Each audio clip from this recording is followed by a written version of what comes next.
Please subscribe and don't forget to press the bell icon to get notified whenever we upload a new video.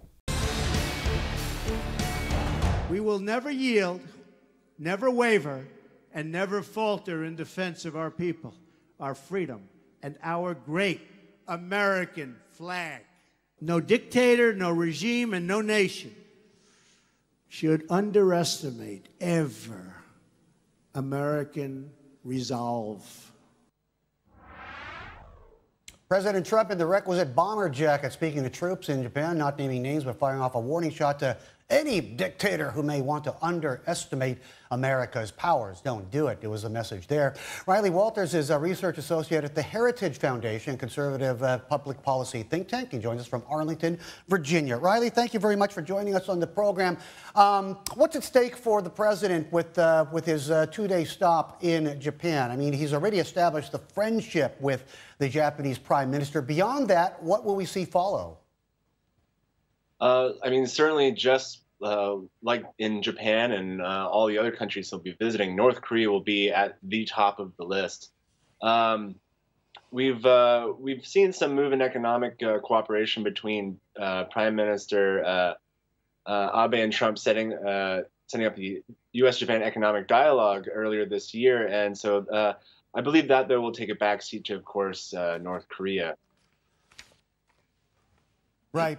There was one phone call where Trump was apparently joking, but asked Shinzo Abe, you know, when North Korea shoots those things and they fly over you, why don't you just shoot them down? Without seeming to realize that there was a, there was a potential policy shift in that quip there. What do you think? What do you think is going through the mind of the president right now? Is he for this constitutional reform? He seems to be for Japan arming itself and being able to come to the defense of allies. Certainly, I think both, President Trump and Prime Minister Abe are interested in building the capabilities of the self-defense force, increasing Japan's military might in the region, not necessarily for, a reemergence of aggression from the Japanese, but certainly to counteract the growing aggression from North Korea. Trump, I think, perhaps is more interested in the capacity building that Japan can offer, less so than the constitutional reform. Prime Minister Abe, though, of course, this has been his pet project since coming back into office several years ago. The problem is that he still faces a lot of domestic opposition to constitutional reform. Mm-hmm. Riley, do you think that the president is he maybe aiming his energy at the wrong place, by talking to Shinzo Abe too much? I mean, he has pressed Xi Jinping on the North Korea issue and says he'll continue to do so. But even the president has said, that apparently China does not have that influence over North Korea, but he thanks him for trying anyway. So is he expecting too much, or does he put too much stock in Abe's ability to help him?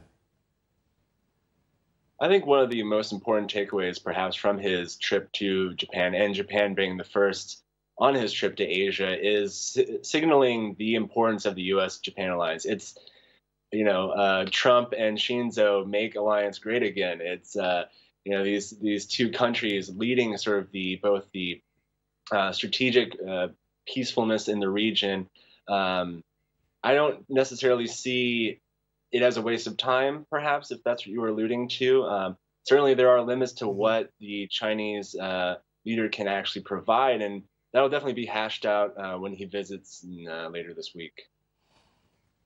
Is there going to be any quid pro quo on trade, Riley? I mean, Abe would love to see the U.S. back in the TPP, but the first thing that Trump did was yank the U.S. out of it. The certification is still, I guess, alive and kicking. So there's a bit of a window there. Do you see Trump maybe capitulating at all and maybe going back quietly?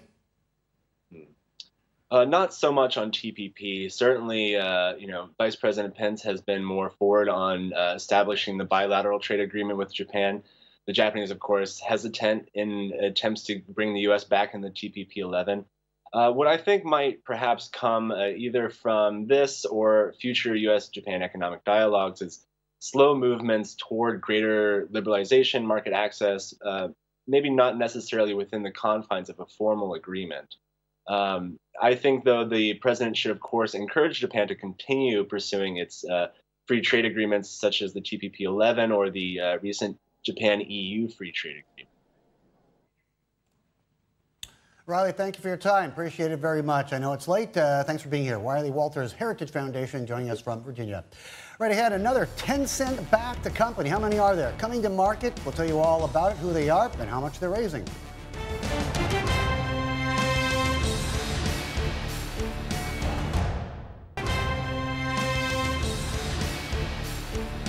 Business magazine, and sometimes well beyond the business magazine. So congratulations. Fantastic job you've done in building some of the greatest companies in the world, and it's an honor to be working with you. We want to thank and make the United States, for the people in this room and well beyond this room, the most attractive place for you to hire, invest, and to grow.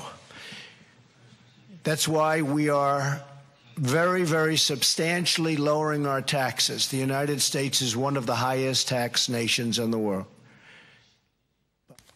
President Trump talking to businesses, having traded his bomber jacket for his suit, about the ongoing tax reform efforts going on in Washington, D.C. Corporate news, Chinese online car financing company Yixin hitting the road today with their IPO. Emily is here with more. Whoa, everything's moving online, including easy deals on wheels. Huh? Yeah, that's right. And this is another company that's backed by Tencent.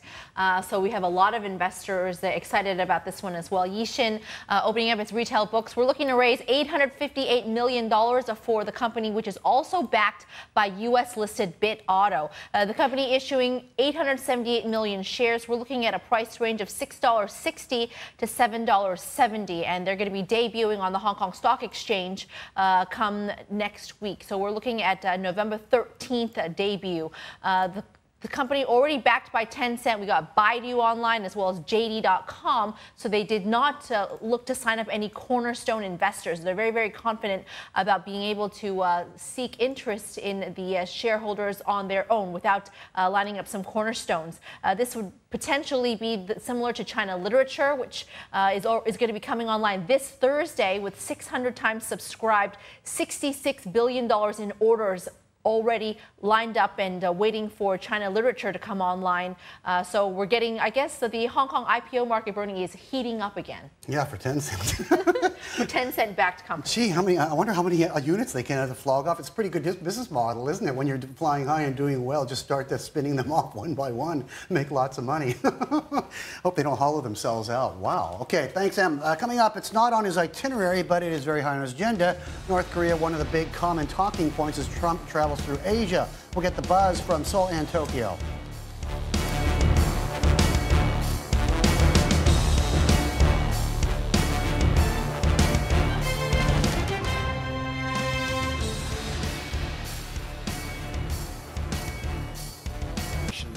And now it's being built.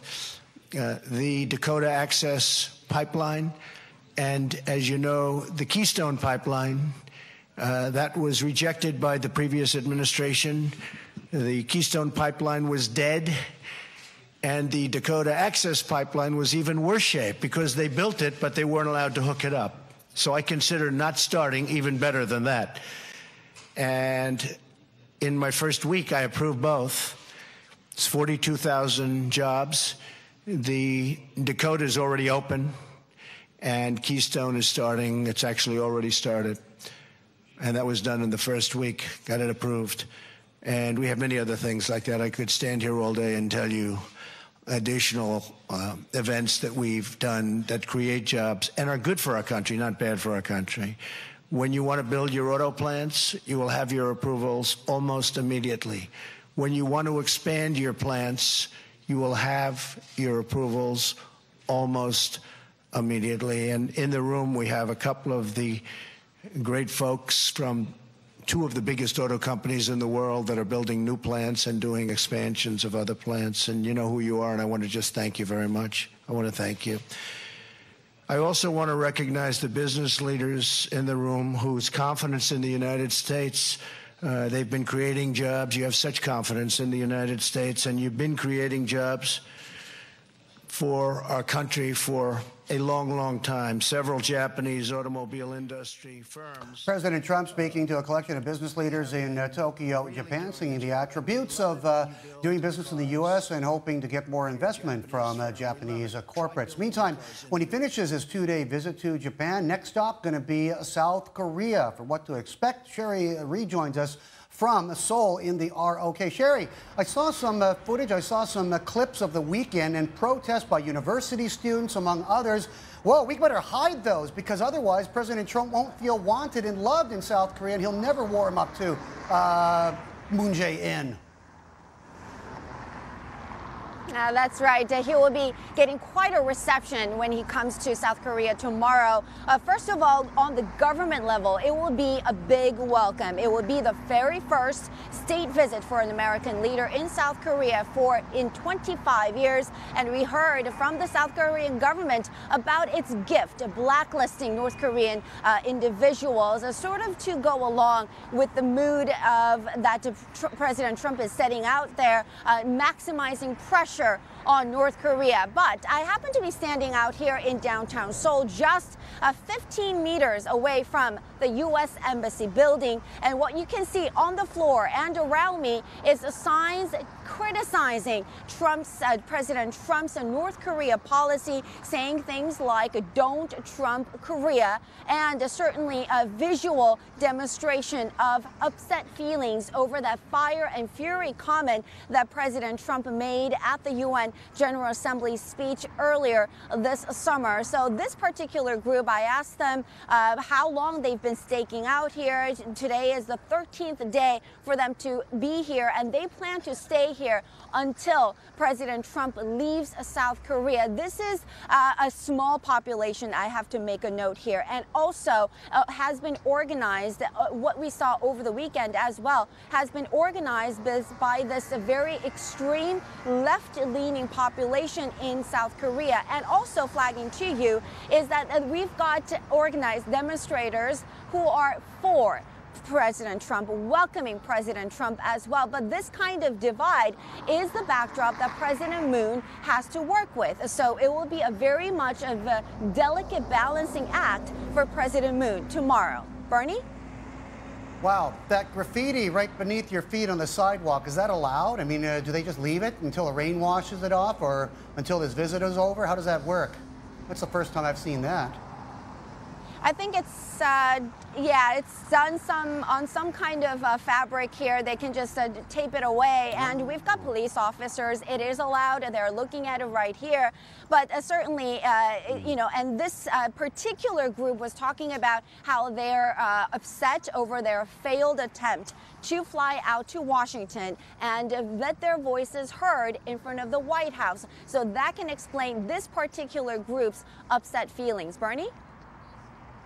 Yeah, well, it's a robust democracy, the Republic of South Korea. Nice stuff there, Sherry. That's very unique. Later this week now, after Japan, after South Korea, Trump will, of course, be with his good friend Xi Jinping in China. Eunice is here to tell us what to expect. Eunice, I'm pretty sure that they're not going to allow graffiti on Tiananmen Square sidewalks that are anti-Trump, right?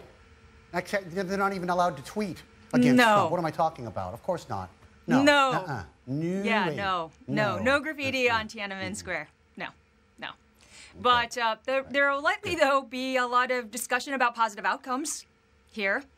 Because what we've been seeing in the run-up to President Trump's visit to China is Chinese officials as well as the state media talking about how they're very hopeful to see positive outcomes from this trip. Now, the Chinese ambassador to the U.S. said recently that he expects to see clear guidance, that the two will reach agreements, and that the relationship will be constructive and pragmatic. This is what he had to say.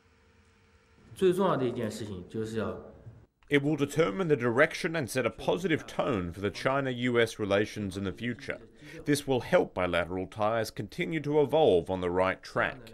If we are able to maintain a generally healthy and stable relationship, the two countries will work more effectively in their cooperation and management of difference on any issue.